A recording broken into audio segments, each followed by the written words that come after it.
Hi there.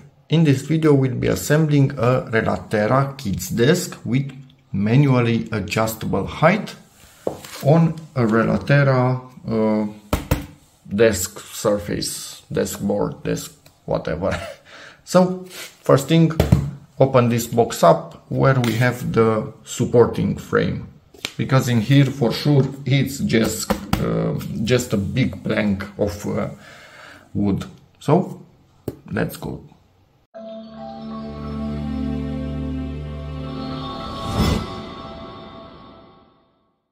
And everything is out.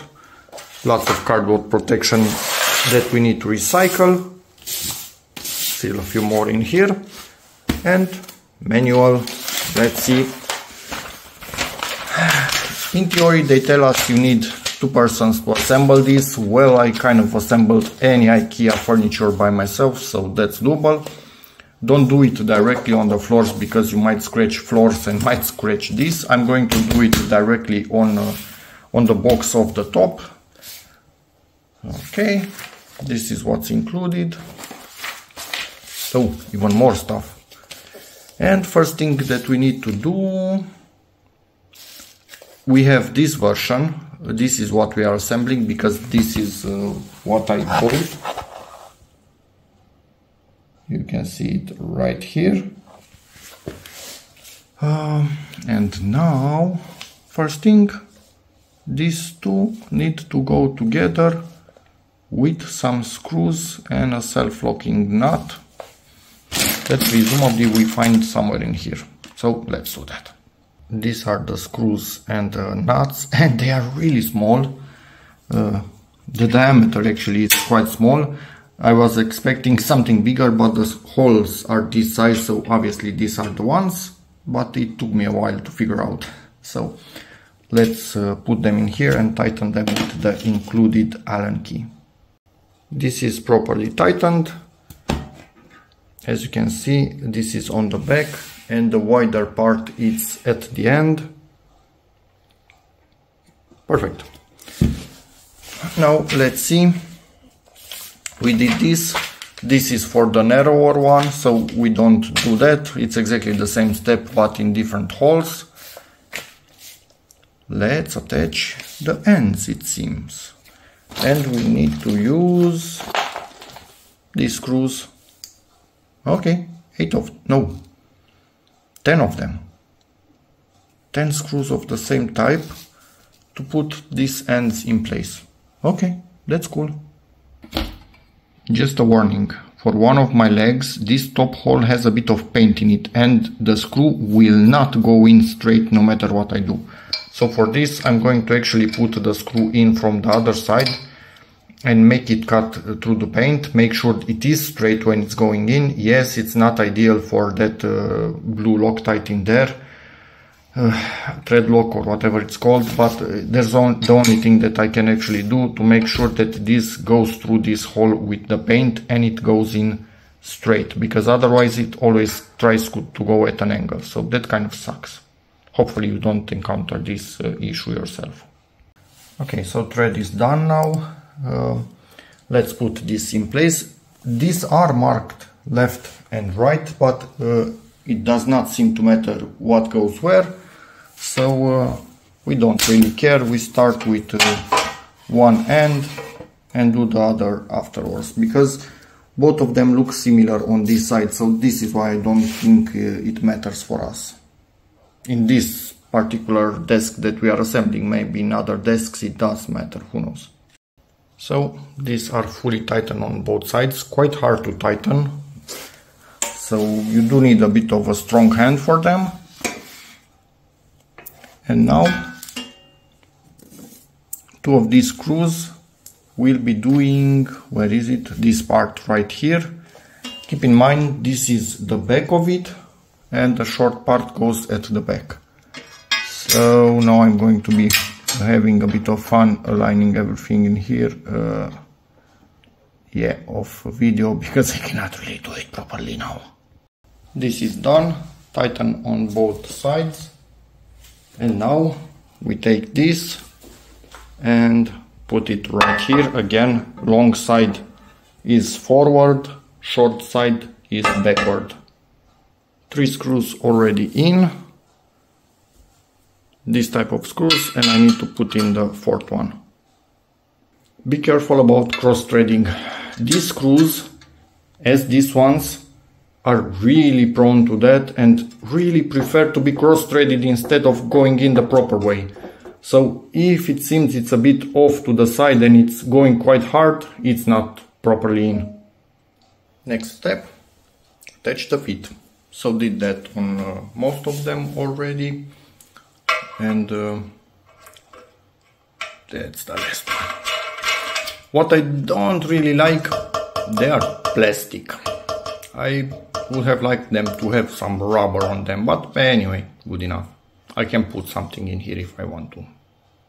Next step, you can lift this on its feet and install this rod, which makes the connection from one side to the other and transfers the rotation that you will induce with this lever, which was in that paper bag. So be careful, do not throw the paper bag.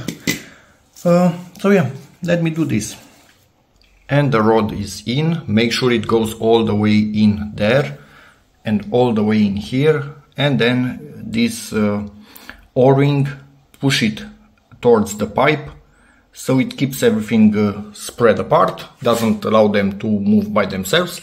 If you are not able to insert one of the ends in because they are just a tiny bit misaligned, you can move with this, but just a tiny bit, so you get them aligned, but just a tiny bit once again. So yeah, probably next step will be this. Let me check the manual. Yeah, this is the next step. So just insert it in here, rotate it if needed, so you can get it in there, and put the screws in. And yes, I'm putting in on this side, although it will not really be easily accessible, because at the end I will be putting another desk on this side, so they will be close one to the other, so there will be no room to crank it up. But in here you will always be able to put your hand in this corner and crank it up. Not extremely convenient, but yeah, it's the best that I can do in this situation. In case you were wondering, these are the screws. First, Phillips had screws in this whole build. Until now we only had Allen screws. So let's tighten them up, all 4 of them. At this other end, close everything up with a hook for your backpack, presumably. 2 screws, last rounded head ones, I think with Allen in them. So now I'm going to put the top on top, but they show us to flip this onto it. No, I'm not going to flip it again. I'm going to open this up and put it on top of the legs. Maybe it's not how it's supposed to be done, but anyway. And these are the last remaining screws. They are all Phillips. When opening this up, always be careful to not cut too deeply when cutting the scotch tape, so you don't scratch what's underneath, although it is bottom up, so you would be scratching the bottom, but why scratch anything when you can not scratch it? And I put it on top, but nothing is holding it in, so be really careful not to drop it. And start putting the metric screws, not the wood ones. So there are 2 wood ones for the middle, but we have 4 metric. This is a metric in the holes right here, but you need to align them. It's gonna be a bit tricky for me, so I'll be back in a second. All 4 screws in corners are tightened, and also in the middle 2 wood screws. So this is in place. We are done with all of this. Next step, take this from the bag. There are 2 pieces of felt in here, and glue them in these recessed areas so they will act as spacers, so we don't have direct metal to metal. At this point we just go from the back, find its location and slide it in there, but yeah, I need to get back to that in a moment. This is a bit tricky. One side is really easy to do, but the other one you need to first push it at an angle just under the top side and then lower it. It's a lock, it's a fail-safe, so it doesn't fall easily out of here. And now we also have our cable management system installed. Final step, if you didn't buy the accessories that can come with this, just put this thing is in the hole, the covers. They don't lock in the holes, they just sit there, so you can get them out when you want. If you ever buy accessories or need to pass through some wires or something. And that's about it. For this thing, to lock it, you kind of push it in. To unlock it, you do this because then it will pass next to the table. If it's pushed in, contact, no good. And obviously this can be fully locked like that, so it stays out of the way. And now push it where you need it to be, and I will be getting it above this. Working on the second desk, and I wanted to show you the locking mechanism, which is actually more than I thought. It literally locks it, so it cannot rotate. It's not just to make it not hit the top. It's a locking mechanism fully, if you press it in all the way. And obviously you can check the level and adjust it by using the feet, because they are rotating on screws, so you can adjust it in every single direction. But for me, that's about it. This is the end of this video, because I have another one of these to assemble and put it right there next to it. And that's about it. So hope this video helped you, in which case please give it a like, check out my other videos, and as always, see you in the next one, trying to get a nicer shot of it. Bye.